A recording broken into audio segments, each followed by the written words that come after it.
Madina Munavvarada Uhud tog'i bor. Shunday. Bu islom, bizni dinimizda, islom dinida qanaqa ahamiyatga ega o'zi? Sahobiylar Tabuk g'azotidan qaytishayotganda ko'zlariga Uhud tog'i tushishi bilan hammalari g'amgin bo'lib qolishgan, siqilib qolishgan. Chunki Uhud tog'ini ko'rish ularni yarasini nima yangilaydida. O'sha qayg'uli, mahzunli kunni nima eslatadi. U tog'ga, Uhud tog'iga xuddi dushmanga qaragandek qarashgan. Sen sababchisan, shuncha odamdan ayrilishimizga sen sababchisan deb turib, Uhudga dushmanga qaragandek qarashganda.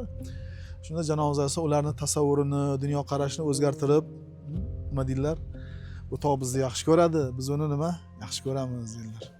O'zlari bilan jannatga olib ketadigan tog'larda Makkadan qaytib kelyaptilar, hajdan qaytib kelayotganlarda uzoqdan ko'zlariga Uhud tushi bilan ulovlar nima? Kezartirgan janozasi. Oh Madinajonim deydilar.